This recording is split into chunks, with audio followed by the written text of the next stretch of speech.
नमस्कार दोस्तों, स्वागत है एक बार फिर आपके अपने YouTube चैनल जीवा स्टडी पर। मैं वरिष्ठ अध्यापक मुकेश कुमार जांगिड़ा आपका स्वागत करता हूं।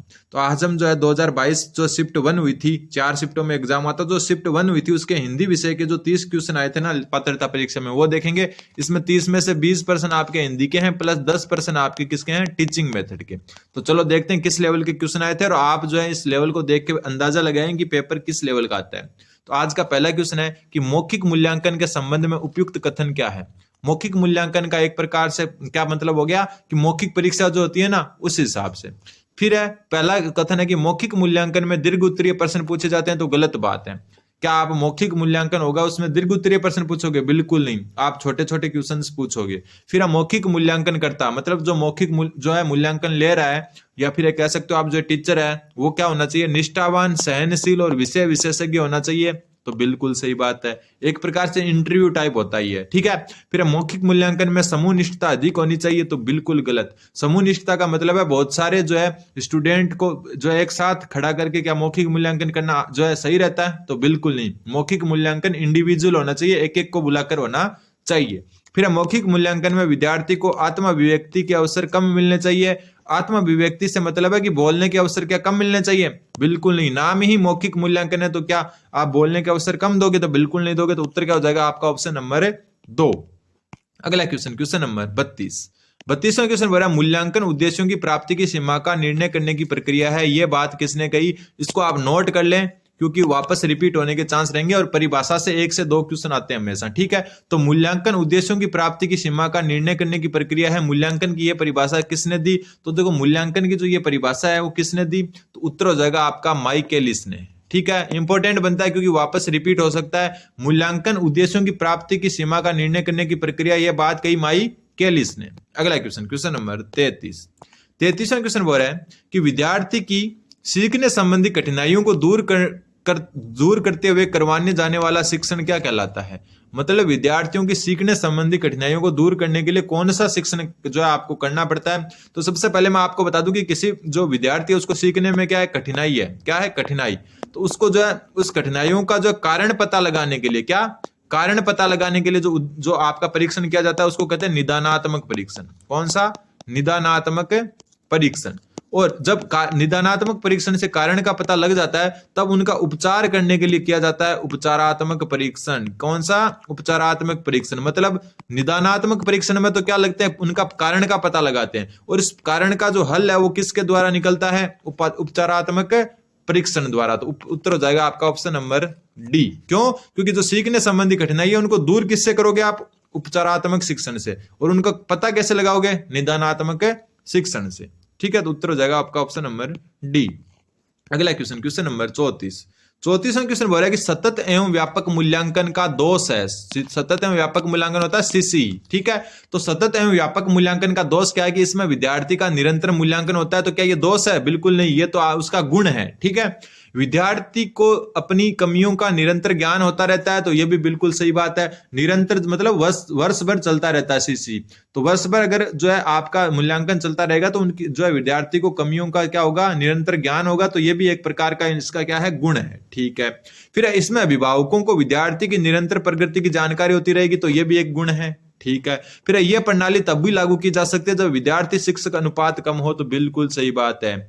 मतलब ज्यादा विद्यार्थी वाली क्लास में सीसी लागू करना थोड़ा मुश्किल होता है, क्योंकि एक एक विद्यार्थी पर ध्यान देना मुश्किल हो जाता है। तो यह प्रणाली तभी लागू की जा सकती है जब विद्यार्थी और शिक्षक का अनुपात कम हो। मतलब एक शिक्षक के पास कम विद्यार्थी हो, अनुपात कम होना तब ज्यादा प्रभावी रहती है। तो ये इसकी एक कमी है, क्योंकि बड़ी क्लासों में इसका यूज नहीं कर सकते। तो उत्तर हो जाएगा आपका ऑप्शन नंबर डी।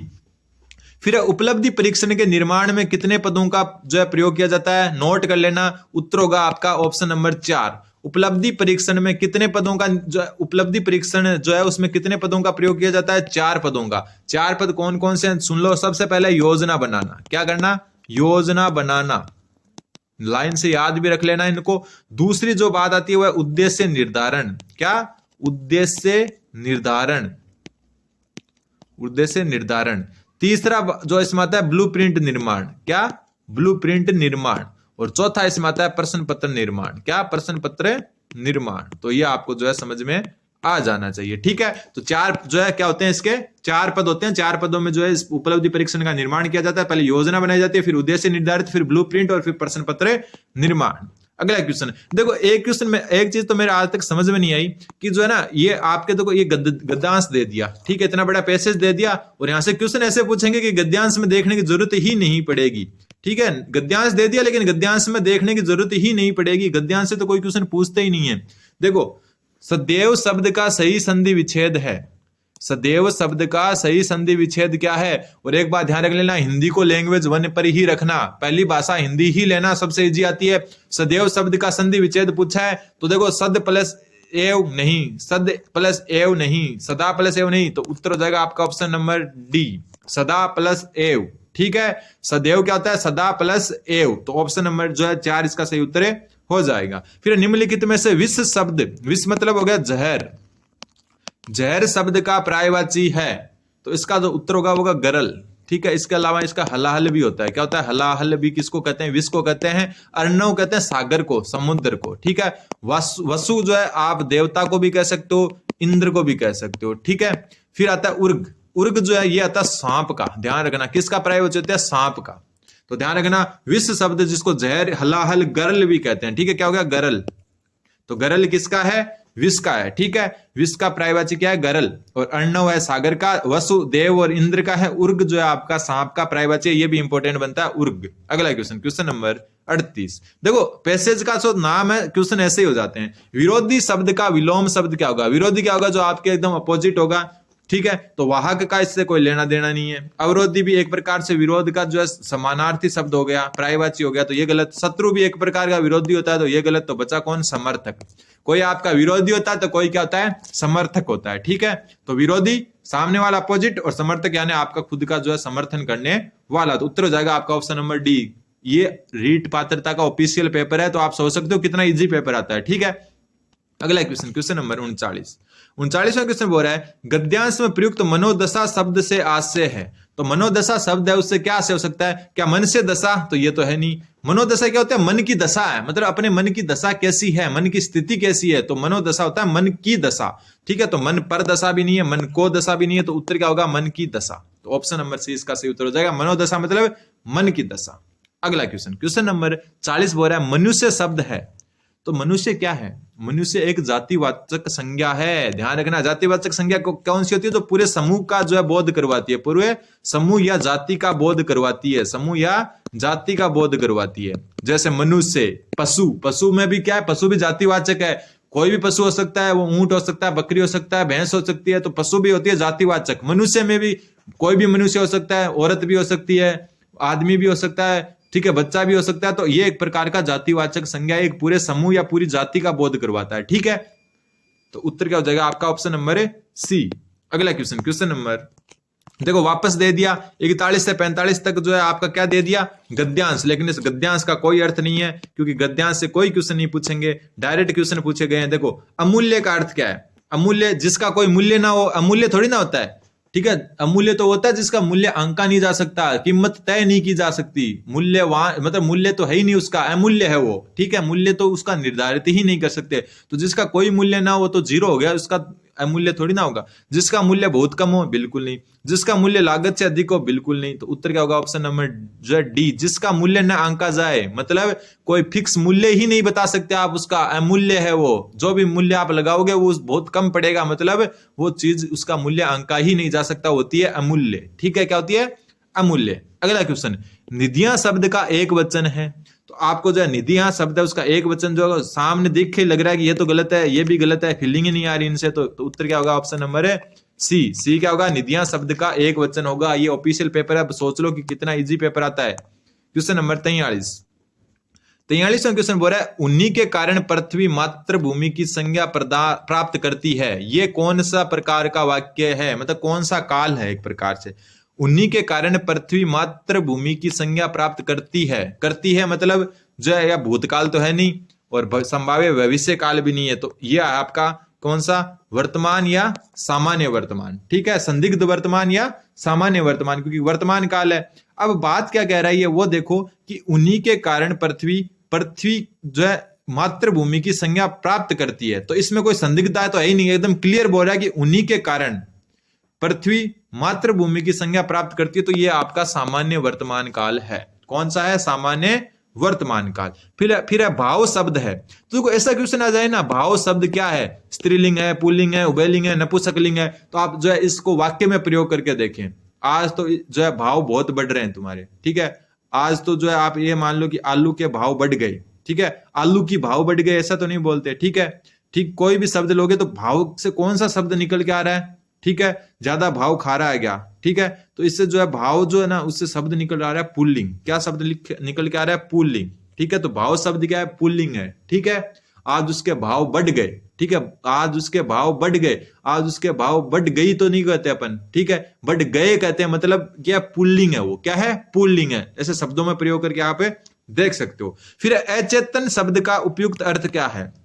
अचेतन, अपने मन होते ना, चेतन मन जो जागृत होता है, अचेतन मतलब सोया हुआ रहता है। तो एक प्रकार से होता है निर्जीव। क्या होता है? निर्जीव। अचेतन का मतलब होता है जो निर्जीव हो, मतलब निर्जीव के समान ही होता है, उसका कोई लेना देना नहीं है, जागृत नहीं होता, सुप्त अवस्था में होता है, वो होता है अचेतन, ठीक है। तो उत्तर हो जाएगा आपका निर्जीव। अगला क्वेश्चन, क्वेश्चन नंबर 46। ये क्वेश्चन अच्छा है। 46वां क्वेश्चन क्या बोल रहा है? वाक्य के कितने अंग माने गए हैं? वाक्य के कितने अंग माने गए हैं? तो देखो वाक्य के अंग कितने वो अलग चीज है, वाक्य के प्रकार कितने हैं और किस आधार पर कितने प्रकार है वो अलग चीज है। तो देखो वाक्य के जो है ना कितने अंग मांगने गए हैं, तो वाक्य के जो आपके अंग माने गए हैं 2। तो उत्तर क्या हो जाएगा? 2। कौन कौन से 2 अंग है वाक्य के? ध्यान रखना, बात अंगों की हो रही है।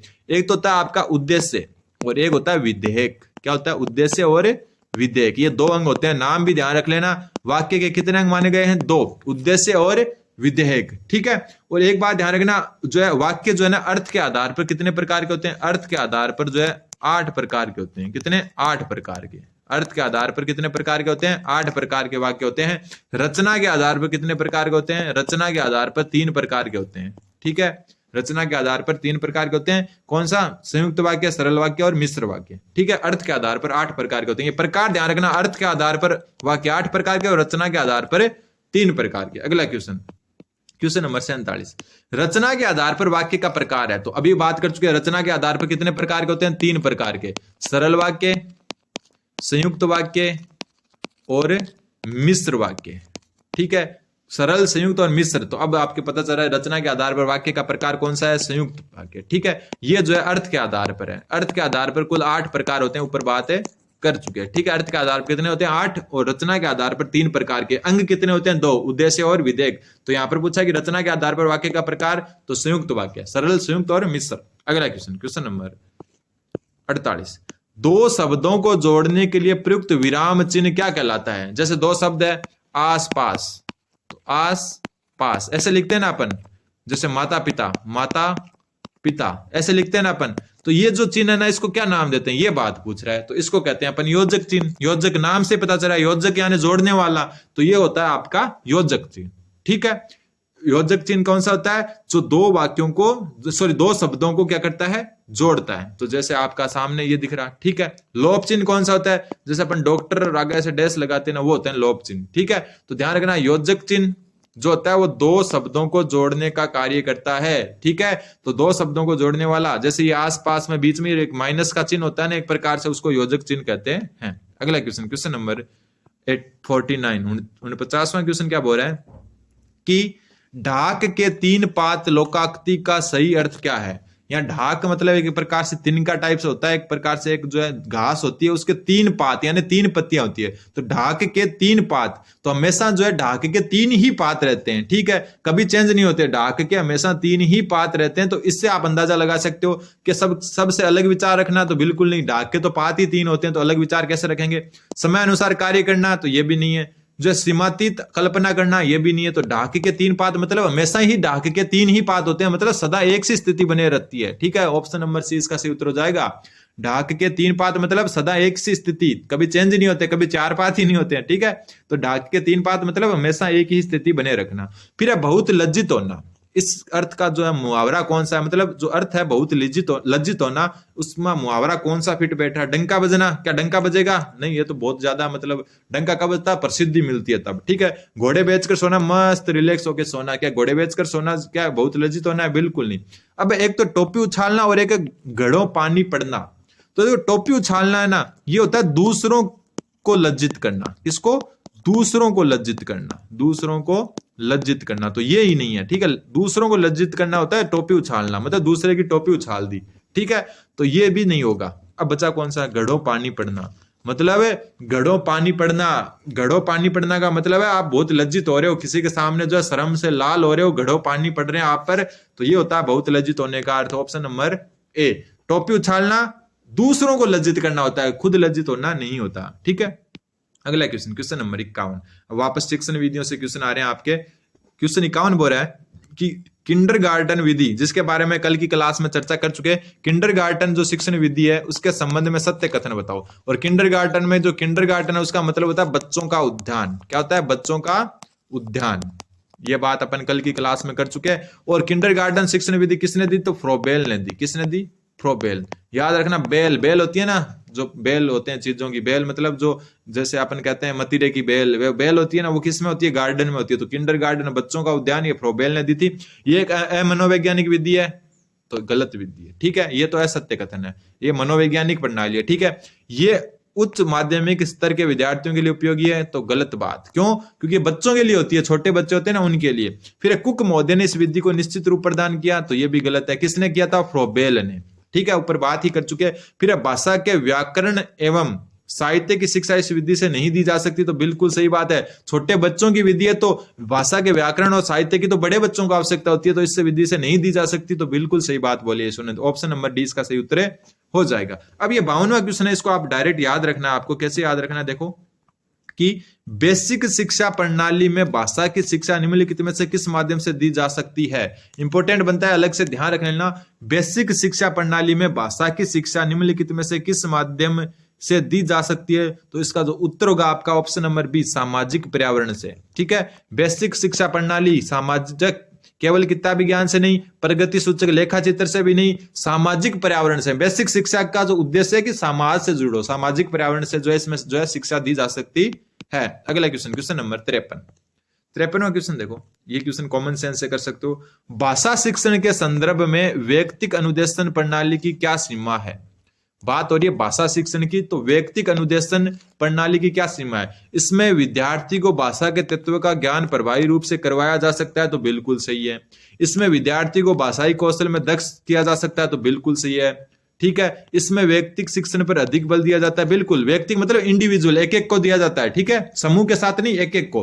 तो इसमें क्या होगा? भाषा तत्वों को प्रभावी बनाया जा सकता है, भाषा कौशल दक्ष किया जा सकता है, और शिक्षण में जो है व्यक्तिक शिक्षण को अधिक जो है बल दिया जाता है। फिर देखो, ये शिक्षण प्रणाली अधिक विद्यार्थियों वाली बड़ी कक्षा में अध्यापन के लिए उपयोगी नहीं है, तो ये बात बिल्कुल सही है। अभी ऊपर ही एक ऐसा सेम क्वेश्चन आया था मौखिक वाला, तो वही बात, इसमें व्यक्तिक अनुदेशन का मतलब एक एक बच्चों को अलग अलग जो है शिक्षण देना या अधिगम देना। तो क्या एक बड़ी कक्षा होगी, क्या उसमें दे पाओगे? नहीं। ठीक है, बड़ी कक्षा में टाइम बहुत लगता है, तो जो है व्यक्तिक शिक्षण या अनुदेशन है वो नहीं दे पाओगे, तो ये जो है इसकी सीमा है। ठीक है, क्या है सीमा? क्योंकि बड़ी कक्षा में ये उपयोगी नहीं है। अगला क्वेश्चन, क्वेश्चन नंबर 54। 54वां क्वेश्चन बोल रहा है कि इनमें से कौन सा परिवीक्षित अध्ययन उपागम का सोपान नहीं है? इनमें से कौन सा जो है परिवीक्षित अध्ययन उपागम का सोपान नहीं है? तो देखो, परिवीक्षित अध्ययन उपागम के सोपान कौन कौन से? तो देखो, परिवीक्षित जो अध्ययन उपागम है ना, इसके सोपान देख लो कौन कौन से हैं। सबसे पहले उद्देश्य का निर्धारण। क्या? उद्देश्य का निर्धारण। सोपान का मतलब चरण हो गए, उद्देश्य का निर्धारण या उद्देश्य निर्धारण। ठीक है, दूसरा क्या होता है इसका? दूसरा होता है अध्ययन कार्य आवंटन। अध्ययन कार्य का आवंटन, अध्ययन कार्य का आवंटन।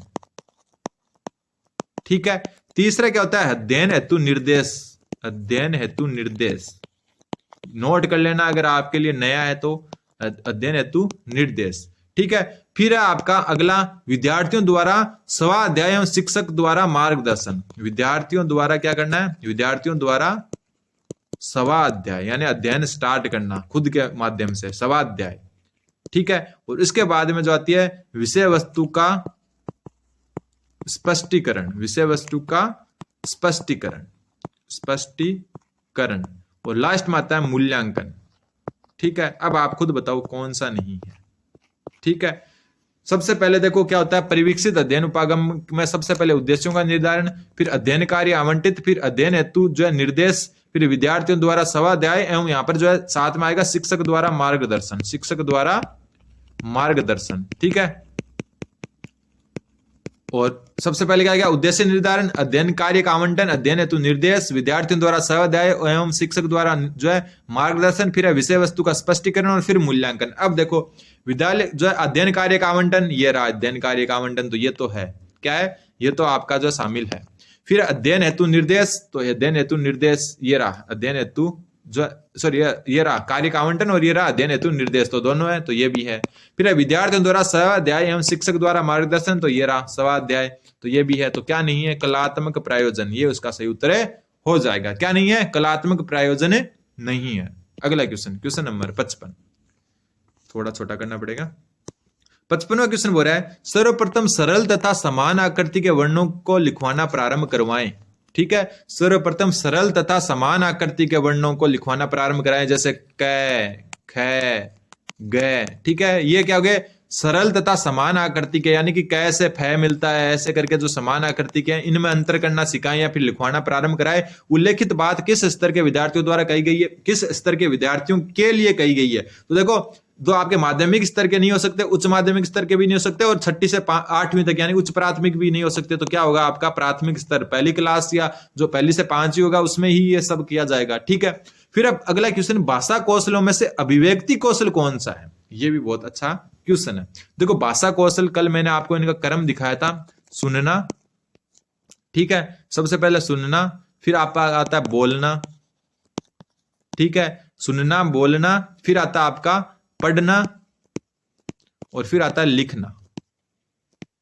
ठीक है, ये इनका क्रम होता है LSRW, कल बताया मैंने। सबसे पहले क्या आता है, सुनना, सुनना के बाद में बोलना, बोलना के बाद में जो है आपका पढ़ना, पढ़ना के बाद में लिखना। अब यहाँ पर क्या हो रही है, अभिव्यक्ति कौशल कौन से हैं। तो देखो दो तो होते हैं अभिव्यक्ति कौशल और दो होते हैं ग्रहणात्मक या ग्राह्य कौशल। ठीक है, दो होते हैं आपके अभिव्यक्ति कौशल और दो होते हैं ग्राह्य कौशल। तो इसमें जो उत्तर होगा ना आपका, वो होगा ऑप्शन नंबर सी, बोलना और लिखना।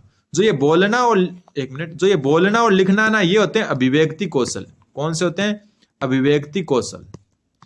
ठीक है, आप इनसे कोई चीज को अभिव्यक्त कर सकते हो। और सुनना और पढ़ना क्या होता है, ये होते हैं आपके ग्राह्य कौशल, जिनको ग्रहणात्मक कौशल भी कह सकते हो, जो ग्रहण करते हो आप। ठीक है, तो ध्यान रखना एकदम अच्छे से, जो आपका जो है ना सुनना और पढ़ना तो क्या है, ग्राह्य कौशल, और बोलना और लिखना क्या है, अभिव्यक्ति कौशल। इंपोर्टेंट बनता है, नोट कर लेना इनको। तो अभिव्यक्ति कौशल कौन कौन सा है, बोलना व लिखना। ठीक है, और अगर ये बोलता है कि ग्राह्य कौशल कौन सा होगा, तो सुनना और पढ़ना। अगला क्वेश्चन, क्वेश्चन नंबर 57, 57वां क्वेश्चन बोल रहा है कि अनुलेख किस भाषा कौशल से संबंधित है। तो अनुलेख मतलब, अनुलेख क्या होता है, दोहराना। जैसे ये क, तो जैसे अपन क्या करता है, जो है क ख ग ये डाल देता है, जो है टीचर क्या करता है, बच्चे को कॉपी में क ख डाल देता है, और अनुलेख मतलब वो उसका दोहराव करता है, नीचे क ख ग वापस लिखता है क ख ग। तो ये किस प्रकार का जो है, किस कौशल से संबंधित है, तो ये लेखन कौशल से संबंधित है। अनुलेख मतलब देख के लिखना। ठीक है, अपन ABCD डाल देते हैं और वो ABCD लिखता है, तो वो होता है लेखन का ही जो कौशल होता है। ठीक है, अगला क्वेश्चन, क्वेश्चन नंबर 58वां क्वेश्चन बोल रहा है लिंगुआ फोन। जो रिकॉर्डर प्लेयर होता है, लिंगुआ फोन होता है, एक माइक सा लगा होता है और उसमें कैसेट घूमती रहती है, जिससे आप जो गाने वगैरह सुनते हैं। जो लिंगुआ फोन है वो किस प्रकार की अधिगम सामग्री है, तो उससे सिर्फ अपन सुन सकते हैं गाने, तो वो है सर्वे सामग्री। उसमें क्या कोई चित्र थोड़ी आता है, जैसे टेलीविजन में कोई चित्र आता है वैसे चित्र थोड़ी ना आता है उसमें। तो ये क्या आपकी सर्वे सामग्री। टेलीविजन आपका दृश्य सर्वे सामग्री है।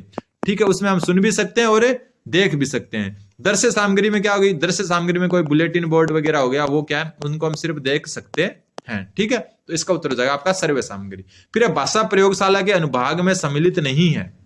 जो भाषा प्रयोगशाला होती है उसके जो अनुभाग है उसमें कौन सा सम्मिलित नहीं है, तो परामर्श कक्ष बिल्कुल होना चाहिए, श्रवण कक्ष बिल्कुल होना चाहिए, नियंत्रण कक्ष भी होना चाहिए। क्या विश्राम कक्ष का कहीं पर क्या भाषा प्रयोगशाला से संबंध है, बिल्कुल नहीं। विश्राम कक्ष से क्या सीखोगे आप, कुछ नहीं सीखोगे। तो उत्तर क्या हो जाएगा, सम्मिलित नहीं है, तो विश्राम कक्ष। लास्ट है आपका कि सस्वर वाचन का गुण है क्या, अस्पष्ट उच्चारण। सस्वर वाचन क्या होता है, जैसे अपन कई स्कूलों में देखते हैं ना, लास्ट में जो बच्चे होते हैं छोटे, उनको क्या करते हैं कि जो है बारखड़ी सुनाते हैं, कैसे कबूतर, तो 4 बच्चे आगे खड़े होते हैं कैसे कबूतर, और पूरे पीछे बोलते हैं कैसे कबूतर, फिर कैसे खरगोश, तो सब बोलते हैं कैसे खरगोश। तो वो एक प्रकार से सस्वर वाचन हो गया। क्या वो अस्पष्ट उच्चारण होना चाहिए, उसका ये गुण होना चाहिए, बिल्कुल नहीं। फिर एक क्षिप्रता, यानी कि कानों को जो है, जो मतलब एक प्रकार से दुखदायी होना चाहिए, बिल्कुल नहीं। उचित ध्वनि निर्गम होना चाहिए, बिल्कुल उचित ध्वनि होनी चाहिए। अस्वाभाविकता होनी चाहिए, तो बिल्कुल नहीं होनी चाहिए। तो उत्तर क्या होगा आपका, ऑप्शन नंबर सी। तो ये 30 क्वेश्चन आपके क्या आए थे, जो शिफ्ट 1 हुई थी ना, शिफ्ट 1 2022 में, उसमें आए थे। तो अब आप देख लो कैसे आते हैं हिंदी के क्वेश्चन। बाकी हम कल से जो है कलाम का 5वां टेस्ट है, उसके जो है क्वेश्चंस देखेंगे। धन्यवाद, बन रहे हैं जीवा स्टडी के साथ।